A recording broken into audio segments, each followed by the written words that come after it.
Hi. Welcome to Someone Else's Movie, the original podcast where an actor, writer, director, or nebulous industry figure gives a little love to a movie they didn't make. I'm Norm Wilner, senior film writer for Now Magazine, and this is the other thing I do.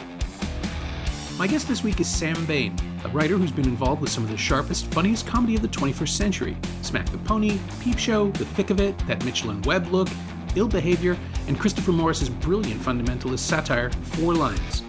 His latest feature, The Stand-In, stars Drew Barrymore as an actor whose attempts to recover from a very public meltdown are further complicated when her lookalike stand-in steals her career. It's directed by Jamie Babbitt, and it's just arrived on digital and on demand from Paramount Home Entertainment. Sam picked Joe Versus the Volcano, John Patrick Shanley's fanciful 1990 debut that paired Tom Hanks with Meg Ryan for the first time, well, multiple times really, since Ryan plays three different characters within the story. Hanks just plays Joe, a working stiff diagnosed with a terminal illness who's offered the chance to make his life mean something by traveling to a Pacific island and throwing himself into a volcano. Ryan plays the women Joe meets along the way, helping him with his baggage, sometimes literally, sometimes metaphorically, and slowly waking him up to a life he'd never even noticed. 30 years ago, Joe Versus the Volcano was dismissed as a self-indulgent misfire, but now it looks kind of different. This is Someone Else's Movie. Well, it's a film that's always been, close to my heart. And I think partly because it's not that well loved. It's like, the runt of the litter you want to sort of like nurture and take care of, because I'm not sure if it was actually a flop when it came out, but it certainly wasn't seen as a hit. And those kind of films can often be written off and people move on and, whatever. But it's one of those films which just hit me in a kind of delicate spot and has sort of stayed wedged there ever since. And also specifically, Meg Ryan plays three different roles, and I got my film The Stand-In coming out on the 11th, and it was definitely an inspiration writing that movie because Drew Barrymore plays two roles in my film, and I think I've always been attracted to films where you have actors playing multiple roles, whether it's Joe or Dead Ringers or Dr. Strangelove, or there are lots of examples, but there's something about it which just kind of, again, hits a nerve with me, and it's almost, I'm not exactly sure why, which is kind of interesting. Yeah, and it's handled differently in Joe Versus the Volcano than it is in most of these films, where they never really interact with each other. And it is, I think it's unclear, or at least it felt unclear deliberately. A lot of Shanley's choices are very arch and stylistic, but the fact that Ryan just keeps turning up, and according to the IMDb, she's also the voice of the airplane steward telling us that they're coming into land. It feels like it is possible that these are three different women. They could all be sisters. There's a sort of awareness that there's more than one Meg Ryan in Tom Hanks's performance, but it might also just be happening. This time through watching it, I realized it's a Charlie Kaufman move. It's the sort of thing where maybe 10 years later, I think people would have been ready to understand what Shanley's doing. There's a magic realist whimsy that just landed like a rock in 1990 when it was expected to be the next great romance from the man who gave us Moonstruck, which was how he got to make it. But it feels like this wild shot that you take when you know you're not going to have another chance. And there's something about that I really like. Yeah, you've summed it up much better than I could have. And magic realist whimsy is perfect, because that is so hard and it's so risky. And I think, Joe is not a perfect film by any means, but it achieves so much of what it sets out to do in a way that maybe people weren't ready for. And you're right, I think it was ahead of its time. Charlie Kaufman's comparison is interesting. That never occurred to me, but I think it's relevant. And there's almost, I think a lot of the films that have really affected me over the years have had a sort of connection to dreams or being dreamlike, whether it's David Lynch or Fellini or that kind of, obviously they're quite explicitly have dream sequences and so forth. But what I love about, in particular, that Meg Ryan triplicate role is, as you said, it's never explained. like a dream. You sort of have to just go with it or ask yourself why. And that really, I really like that. Yeah. And other things are dreamlike in the rhythms, I suppose. I'm thinking about the way Dan Heday's character is introduced with that little monologue that somehow never changes, is really made up of a sentence fragment piled on top of another sentence fragment, is all about implication. And yet 30 years later, I've never forgotten it. Yeah. I know you can get the job, but can you do the job? It's what I think about every time I go for a pitch meeting as a writer even today. I can see the value. But it's also the other thing that I think tricks people when they're going in, because it is that sequence with the sort of ugly green lighting and the misery of the fluorescent world that Joe comes from before his whole brain cloud diagnosis. It sets up an unreality that's boring, right? Like you're instantly plugged into the world that this man is living in. And it's something that I think Hanks was very aware of too at that point in his career, where he was coming off a string of comedies. He was trying to do more dramatic stuff. He'd already made Punchline, but it didn't land properly. He had this weird little window in the late 80s and early 90s where people didn't quite know what to do with him, even as he was becoming incredibly successful. And the idea that he would jump on board this project is really something that fascinates me as well. I'd love to talk to him about the trajectory of that period of his career. And I always get it wrong. I always remember it as coming after Sleepless in Seattle, but this was the first time that Hanks and Ryan worked together. And it's remarkable. And she was just doing incredible stuff at that time too. And I don't want to make this all about Tom Hanks and my appreciation for him. She has to sell the life force that he's attracted to in 3 different permutations and always be reactive because the roles are designed that way. And there's a real difference to how she handles herself in this versus how she handles herself in the Nora Ephron stuff, in the work she's done subsequently, or You've Got Mail and Sleepless in Seattle, where this is that moment where you remember, like, oh yeah, Meg Ryan was this amazing incandescent screen presence for about 3 years and no one knew what to do with her either. Yeah, and I think this, it's an obvious thing to say, but having 3 roles shows off her range, but it really does, and I think my favorite of the 3 roles, I'm not including the airline announcement woman, we can sort of leave her maybe to one side, is the middle one, Angelica, who is this sort of very, almost like a sketch character in a way, almost like an SNL character, but carried off really brilliantly and very funny and heartbreaking, and she's kind of tragic and extreme.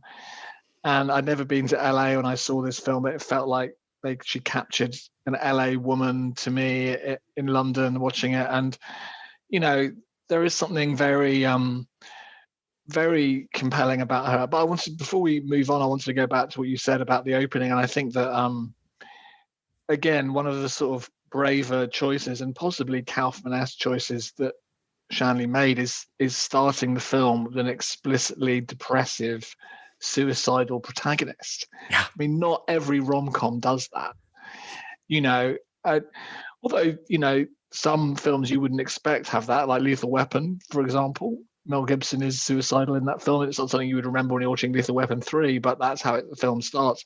But this is a really interesting example because it makes, for me, it can either turn you off or turn you on, right? I'm sure a lot of people were turned off by that. I was turned on by it because it has that kind of existential quality about a character who is dealing with basically the problem of, what am I doing with my life? What is it like to be a human? Which is not something that you see in every Hollywood big budget comedy. Yeah. And there is a classic sort of leading man angle there, right? Somebody who is shaken up, something like Bringing Up Baby, maybe, where I don't know why, but Bringing Up Baby seems to be echoing through a lot of people's choices this year for me. It's the Cary Grant thing where he's so good at what he does that he doesn't have any consideration for the rest of his life, that nothing else matters. And this isn't that, because Joe is miserable, right? He's already ground down. It's not that, maybe he liked it at one point, maybe he enjoyed this sometime in his life, but he's not doing that now. And he literally is woken up to the rest of his life by the terminal diagnosis, which, it's one of those things that we know going in, like repeat viewings, you know not to take it too seriously because you understand the world and the fabric of the film has already lodged itself in your brain. But the first time through, yeah, I saw that with an audience that did not know what to make of it. Nobody wants to hear Tom Hanks isn't going to make it. Yeah, and it's an amazing thing to say, really, but his superpower as a character is he is and has nothing to live for and nothing to lose, which again is just very unusual. In a romantic comedy, especially. In a romantic comedy, and one with so many kind of, needle drops and upbeat moments, but there's a real darkness, a real kind of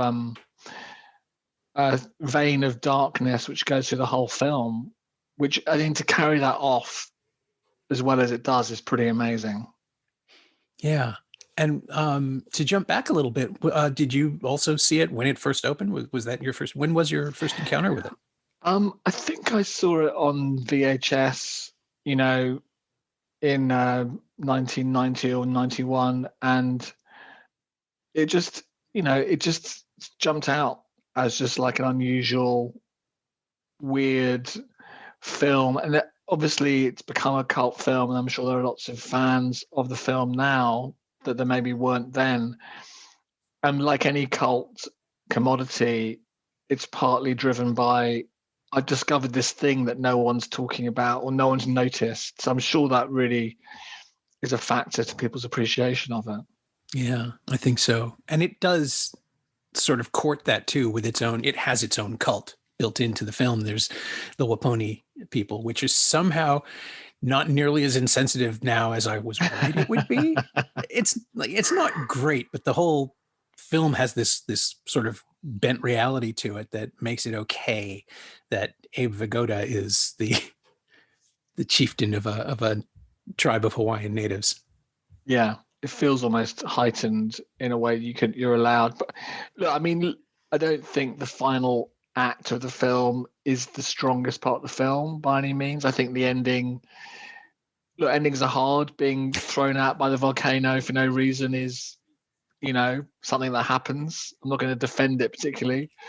But there's so much good stuff leading up to that I forgive any flaws in the ending, which, let's face it, is never the easiest thing to bring off. Sure. Yeah. I mean, the journey is the destination and all that, especially in this film.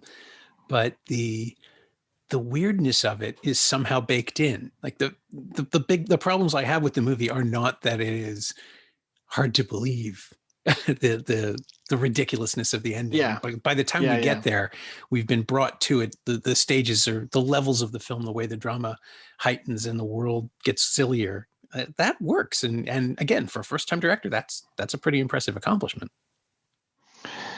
Yeah, and I think that it has that singularity, doesn't it? It doesn't feel like anyone else could have made it. It doesn't feel like it's following any formula. And for a film of this size, I don't know what the budget was, but it doesn't feel cheap.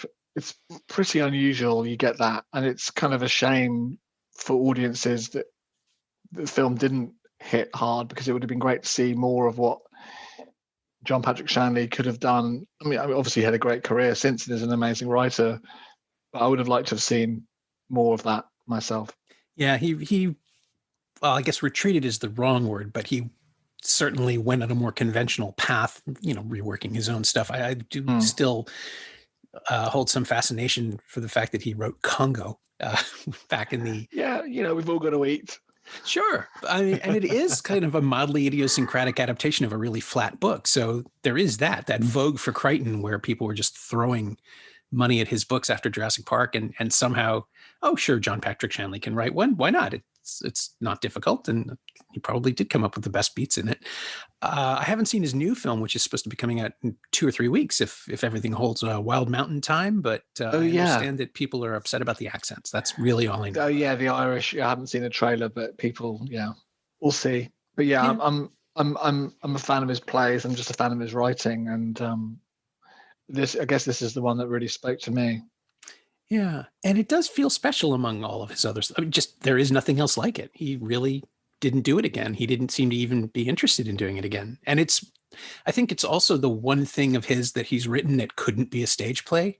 I mean, you probably could do a musical version or something that would be appropriately big and silly and splashy, but I think you need close-ups in this movie. I think you need to see those tiny changes in Hanks, because it's a great performance. It's very, very subtle for the material, so it almost doesn't even seem to be there.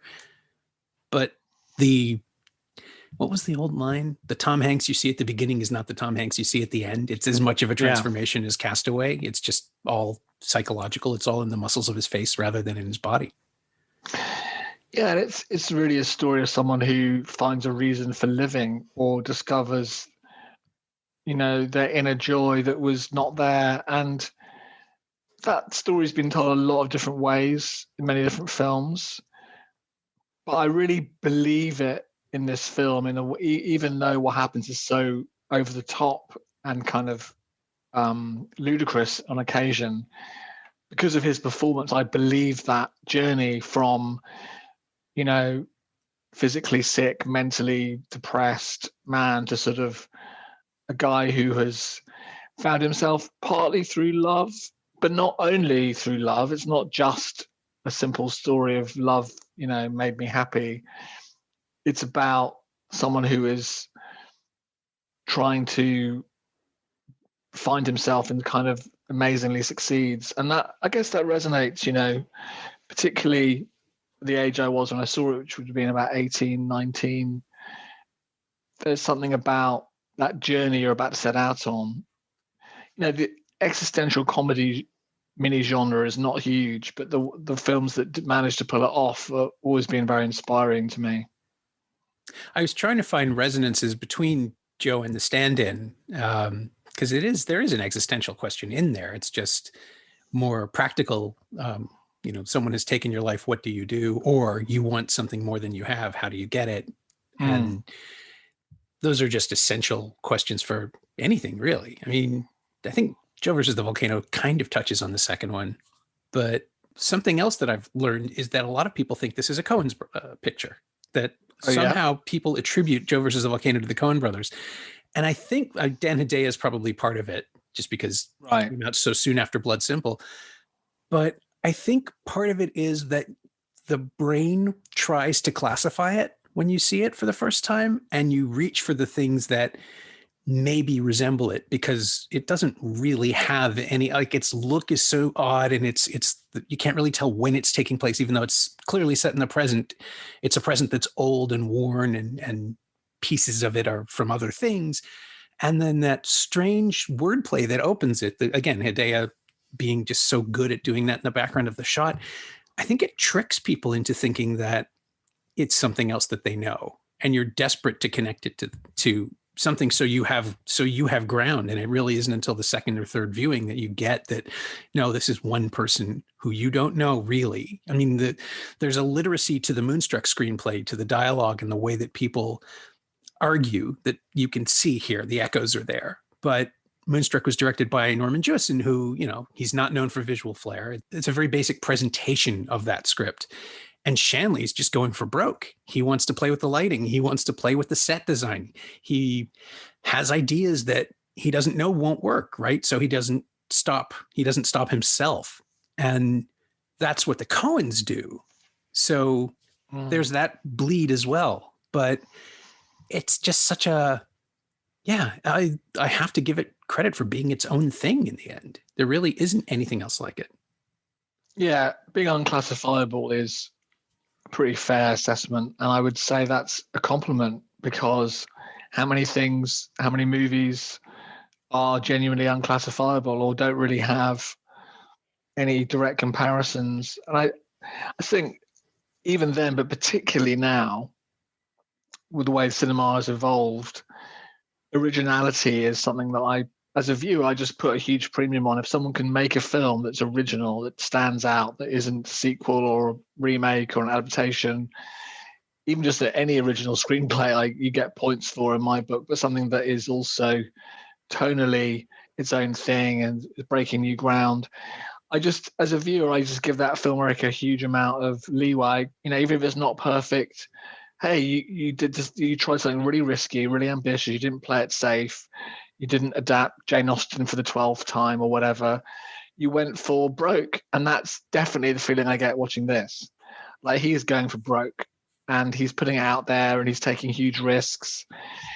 And I hope he didn't feel too bruised by the lack of warmth in the original reception, because to me, I just find that incredibly impressive and inspiring that someone would just take those kind of risks, because they're not easy risks to take. They're just not. Yeah. I mean, you wrote Four Lions, which is now, looking back, it makes perfect sense. And it says so much about the way the world was going. But I remember the reception at the time. Critics got behind it, and the press, the larger press, refused to acknowledge that such a thing could be artful, I guess is a way to put it. The hostility that Chris Morris was subjected to just by announcing that project.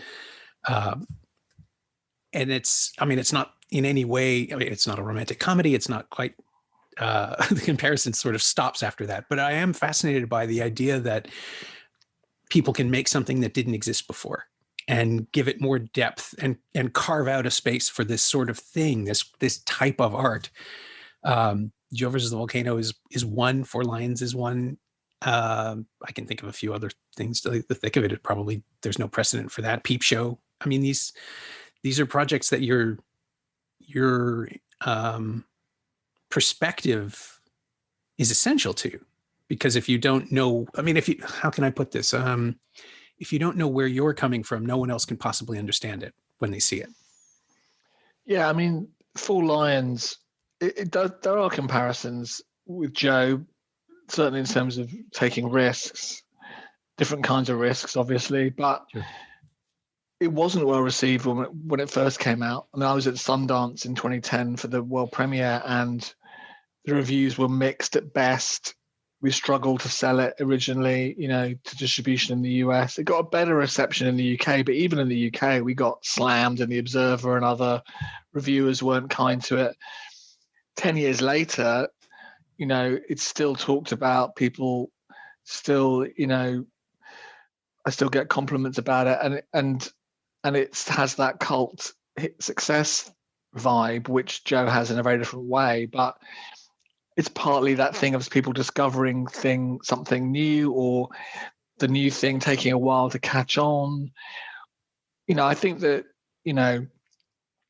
especially even more so now than 10 years ago, the whole Rotten Tomatoes culture of reviews it's a nightmare for originality, right? Yeah, because you're looking for that hot take, that instant reaction. Give me a tomato or a green, a rotten tomato or a percentage.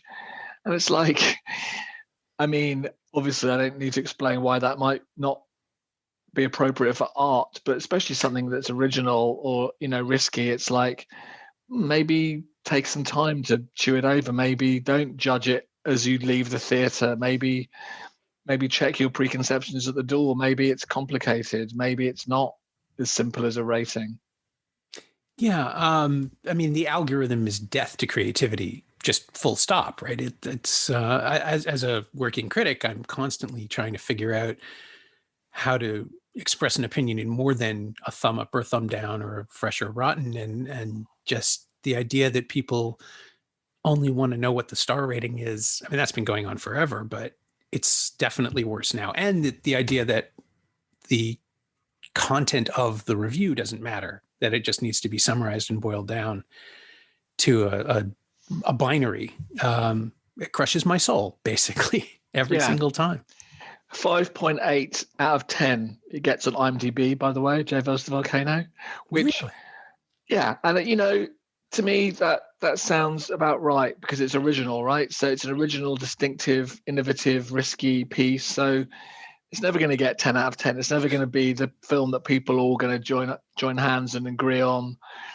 It's never going to be the Shawshank Redemption or whatever. And so I kind of take solace from that in a way, as someone who's trying to be original. Whether or not I succeed is not my call to make, but I certainly do my best. And so seeing that the films I admire don't always get the reception that they, I would say, deserve is, in a funny way, inspiring. I can see that. And I think Four Lions certainly, and definitely Joe Versus the Volcano, I think they both took a while to become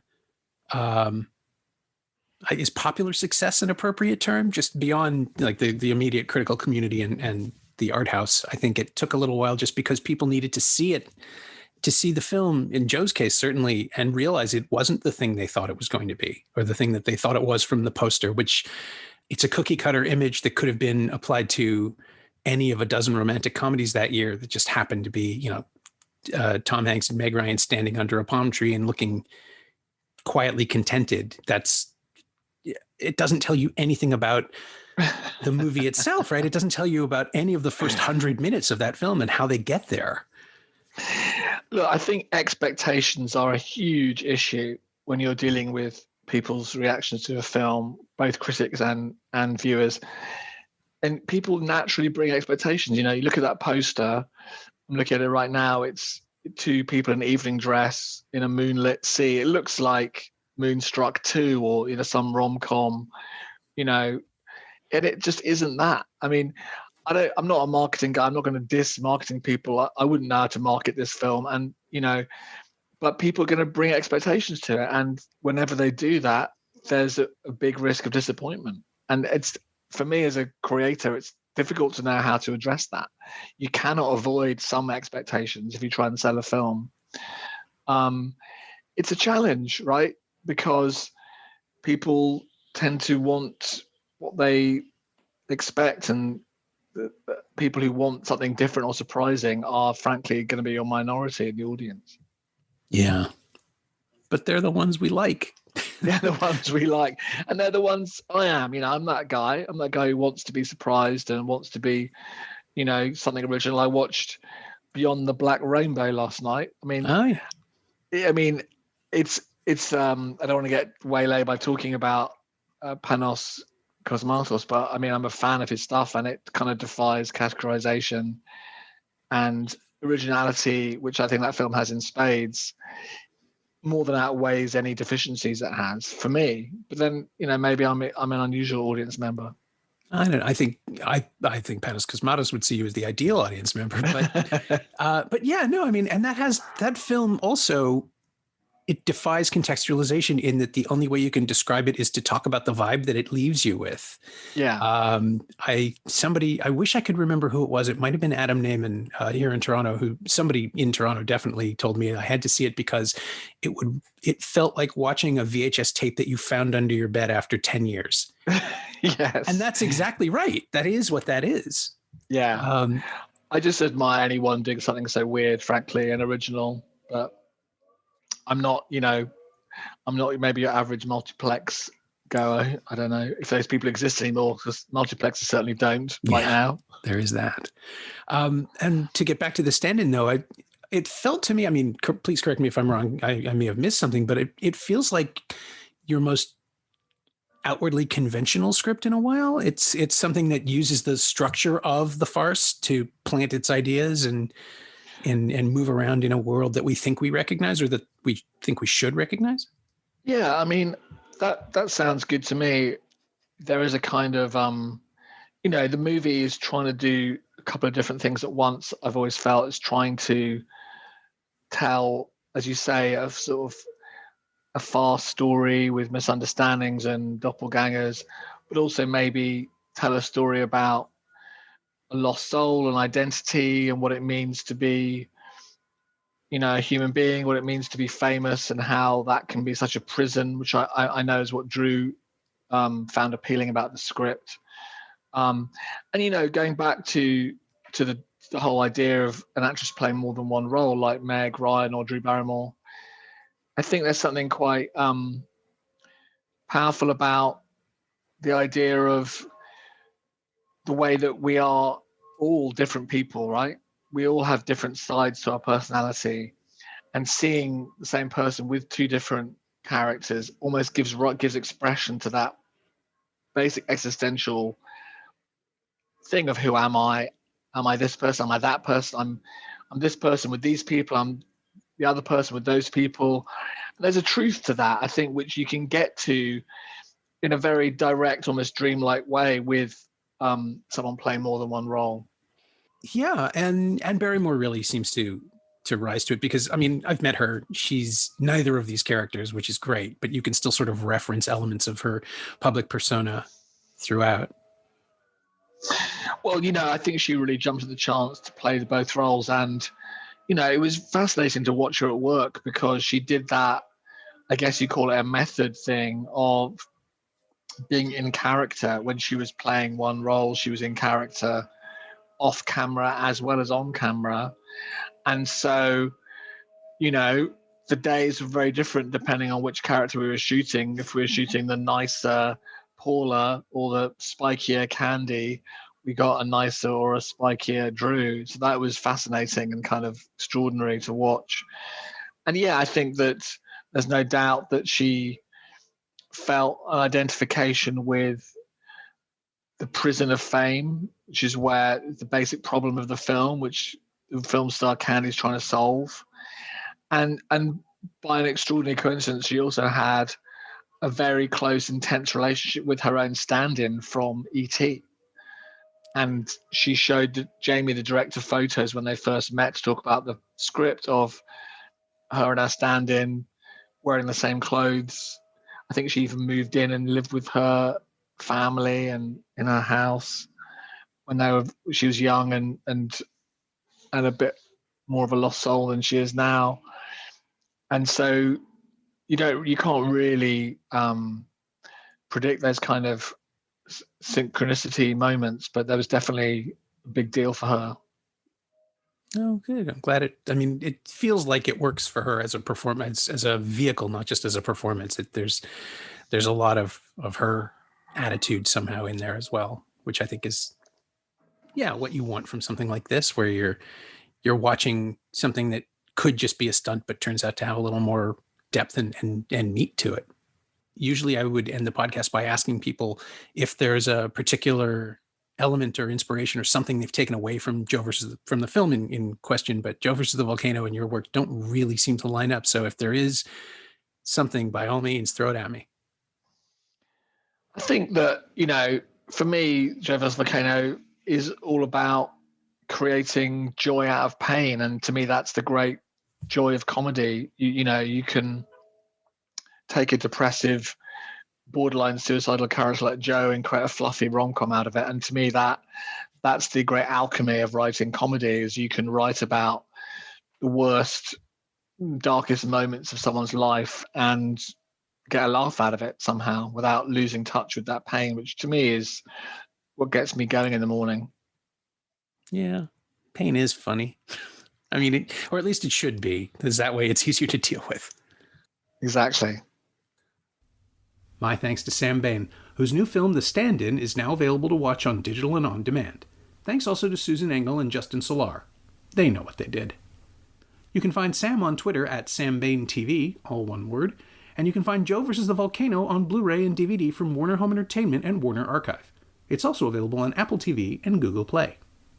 As always, you can find me on Twitter at Norm Wilner and elsewhere on the internet at nowtoronto.com, where I'm hosting a bunch of podcasts these days. Go check them out. And you can find this podcast on Twitter at Semcast, S-E-M-Cast, and on the web at someoneelsesmovie.com. Our theme song is by The Last Year. If you like it, or the show in general, please say so. Leave a review on Apple Podcasts or Google Podcasts or wherever you've been enjoying us. Every little bit helps, it truly does. And check out the other shows on the Frequency Podcast Network while you're there. Stay inside, watch movies, wear a mask if you go out. I'll see you next time.